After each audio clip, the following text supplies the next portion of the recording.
Tout à l'heure là, c'est un centre, matériel, population Pantiango.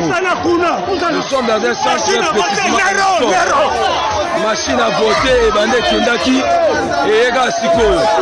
Qui sait sous l'ennemi, injustice, qui sait sous l'ennemi, qui sait sous l'ennemi. Tout à l'heure là, c'est un centre. Matériel, population Pantiango. Nous sommes dans un centre petit machine à voter et bande Kendaki et Ega Siko. Qui sait sous l'ennemi, injustice, qui sait sous l'ennemi, qui sait sous l'ennemi. Machine à voter 17h ndio nyingine mkwenda. Unavuka mai inaenda.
Tout à l'heure là, c'est un centre, matériel, population Pantiango. Nous sommes dans un centre petit machine à voter et bande Kendaki et Ega Siko. Qui sait sous l'ennemi, injustice, qui sait sous l'ennemi, qui sait sous l'ennemi. Tout à l'heure là, c'est un centre. Matériel, population Pantiango. Nous sommes dans un centre petit machine à voter et bande Kendaki et Ega Siko. Qui sait sous l'ennemi, injustice, qui sait sous l'ennemi, qui sait sous l'ennemi. Machine à voter 17h ndio nyingine mkwenda. Unavuka mai inaenda. Nous sommes à Baoulou. Un centre de vote et école de vidéo. Un événement inédit. Les agents de la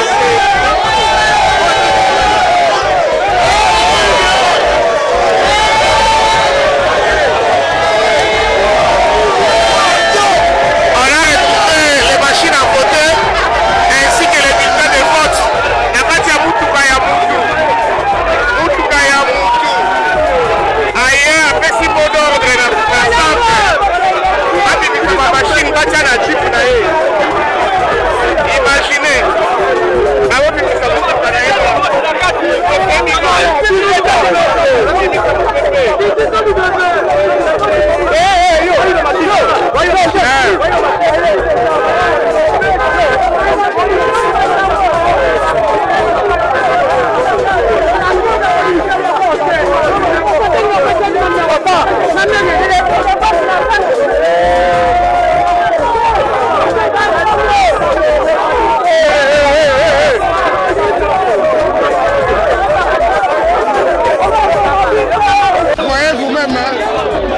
Les vidéos dans Baoulou, les agents de la CNI empêchaient la machine à centre Moukoussou la vote.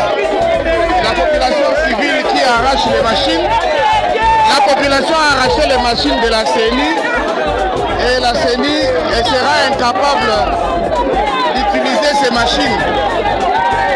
Peuple Baboyi machine et Lima et que dans le centre de vote. La désordre dans l'organisation et l'élection.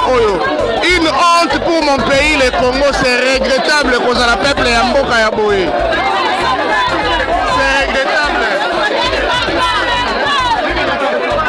Population a botoli machine à voter. Ça se passe à Barumu, la centre les vidéos. Population a botoli machine à voter.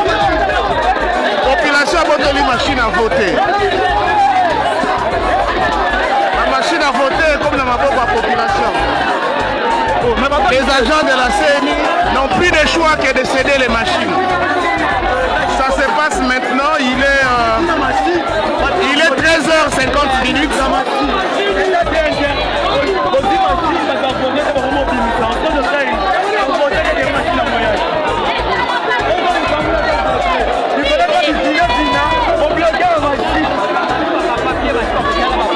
Allez, population à Botoli, bulletin de vote.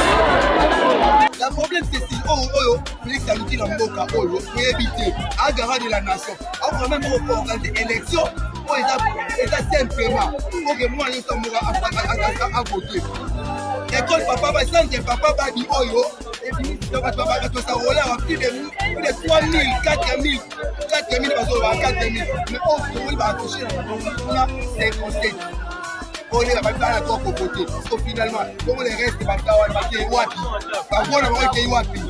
Papa, merci. Ma pauvre papa n'a eu que ça va voter. Il y a un problème. Sur les 3222 électeurs attendus, il y a seulement 345 qui sont sur les listes. Les gens refusent.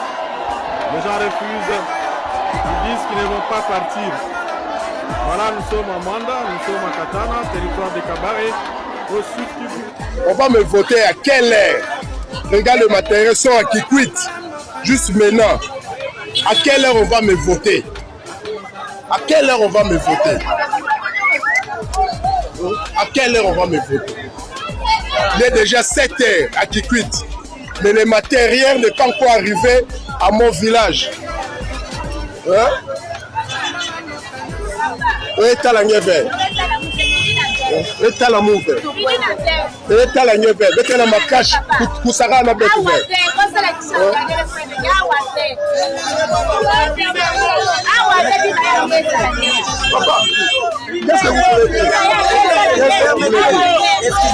Regardez.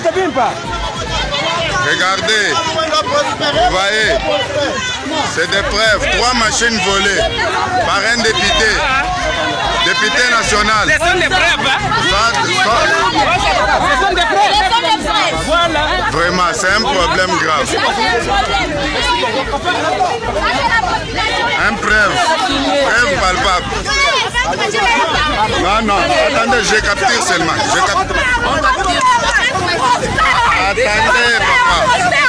Attendez.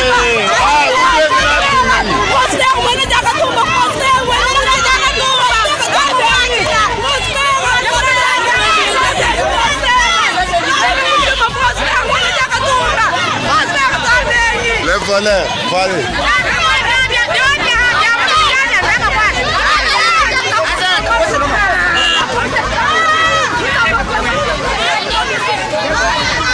Les mêmes gens veulent toujours rentrer.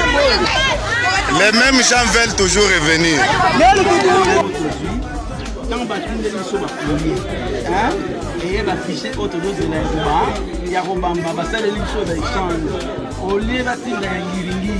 batindi mosusu ya Kassavu mosusu ya Ngiringiri or ke biso na liste obino kopesi tokoinspire na baliste na biso totali tozoverifie mais liste ya Ngiringiri mosusu eza te tokoposede ndenge yokanga yeyomaki makambo ezalaka depuis tovandi ya na chambre eloko eza tolini machine baki ocharge tosala depuis baki ocharge machine yango wana c'est tisiko etondikaka te.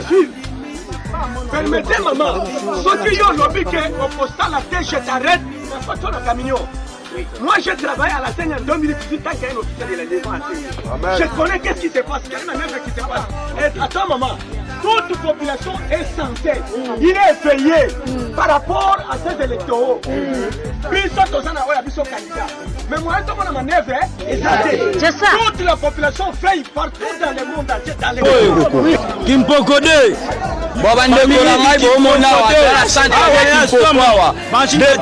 Depuis 6 heures, machine est acquittée. Machine est awa depuis 15h30 machine est et la qui signe sécurité ni camion c'est ni machine est awa ah to voter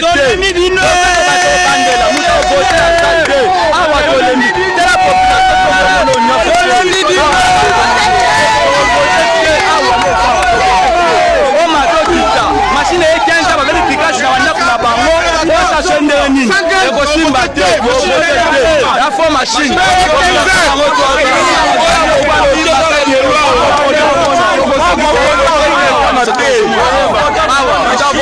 machine ni policier et ni ba policier to kuti ba policier to fana ba depuis 6 heures awa batu ba ena ba gomi batu ba ena nini elinge yinda bauti na machine libanda mabange bandi wabi machine efe zonga kapitaine azongi na machine eza honorable moko mutu abimaki kola kozonga na ye machine ezongi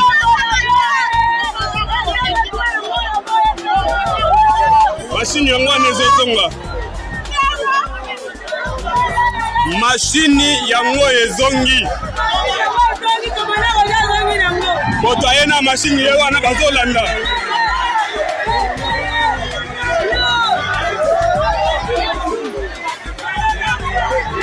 ye wana komanda yeyo ake na machine kende na komanda yo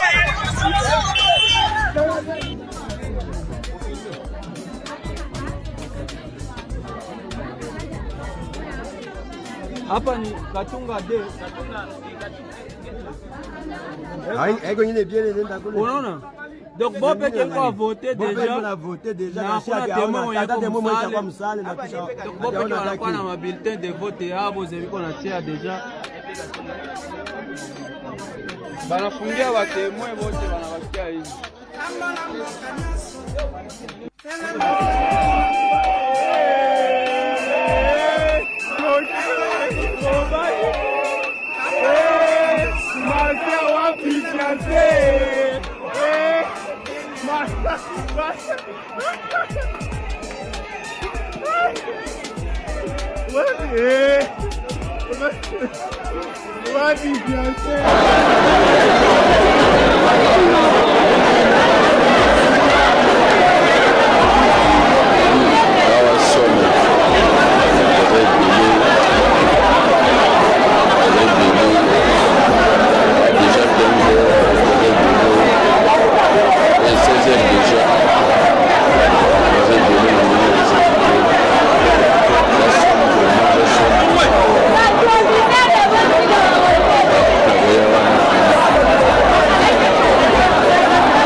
postulé babige ye moko personne aza la machine azovotier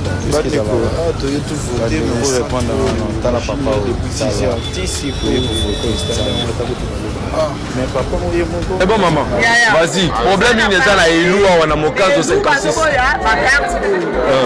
maison originale na originalité ba carte balobi po ezala soki na signature semblerait signature mais tomone bato nyonso baye na ba carte boye sans signature sans signature après quelque temps na caché te biso nyonso kana mutu parti politique amutu afilmenga te ana na parti na bana après tomoni bato mosusu baye na basignature signature il faut signature wana ezala cachete nayebi te signature soki bakacheta basignature to signature ezalaka main libre ata na bakarte de lecteur oyo bazoyo bakadi masali ya kiyambwa eza na basignature ya mutu siko awa balobi bakarte oyo eza invalide il faut basigner yango mais baboyi okota nayoki olobi na suka awa balobi tozelaka ntina suka aire ya dépouillement siko aire ya dépouillement nde kokoma baoriginaux to ezaka pirate là on ne sait pas donc wana il faut tosala nini to vérifier soki eza topi kongo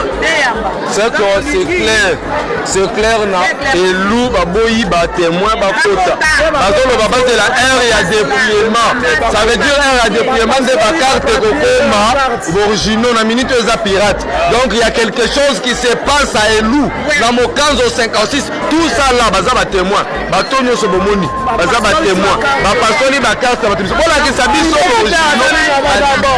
yango baboyi loba papa biso baboyi batémoin bakota nde toza koyika batémoin ya parti na parti na parti ngai naza ya parti ya mama muleka naza témoin na ye ya awa banda na ye na saole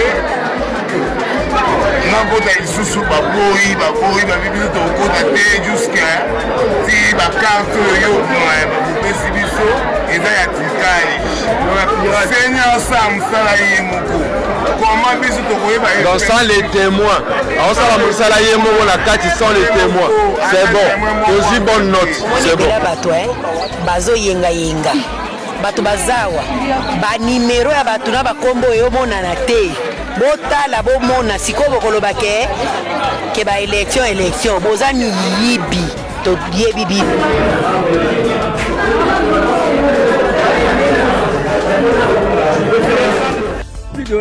souffrance ya biso $21,000 ya bango na baritage ya bana na bango po bakomisa yango monengo ye tata akuti azwi mwana remplace po banyokola biso tala nayebisa bino verité mboko oyo mbula mosusu mpenza donc tokoboya élection tokekanga ye moto akoloba kutu makambo élection okamune kingo voilà ye lisoso baza buzoba trop na nsima politique donc akoloba apiblie buzoba ye abombani buzoba na ye eke liboso ezodétruire peuple Gégé un jour obwasiango nabota mwana na ngai liboso napesa ekombo un jour bele un jour tozele koka ekokoka kaka un jour lobi lobi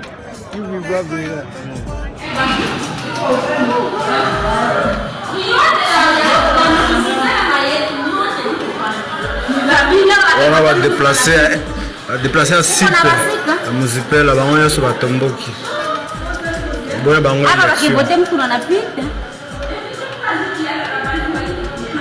na basika na Mungu wangu na bababa kama banenda wapi destination ekoni na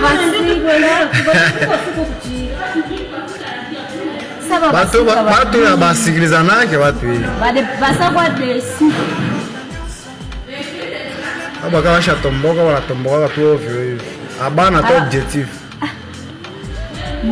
kubangali natokelea ni ba mingi mtu akipaka kampanya kwa mawa sonye vote bandite TRO vote bandite sonye mawa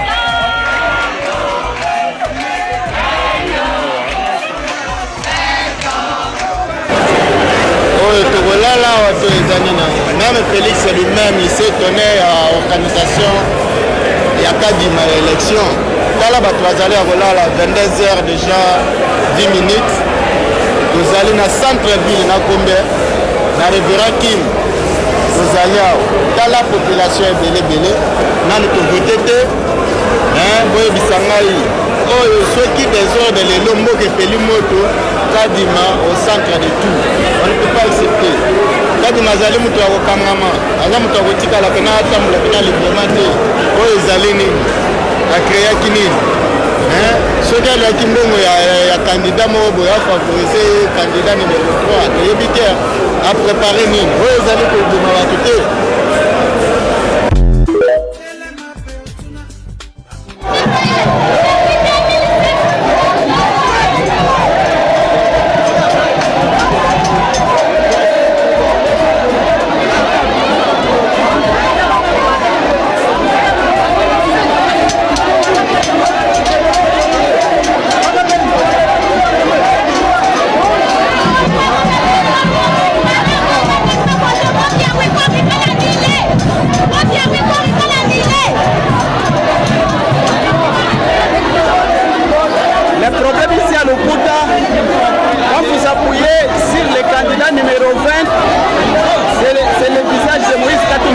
Sur l'écran. Alors c'est compliqué, on ne comprend absolument rien. La population n'a pas su digérer cette histoire catastrophique. Vraiment c'est bizarre vraiment. On ne comprend absolument rien. Ça dépasse tout le monde.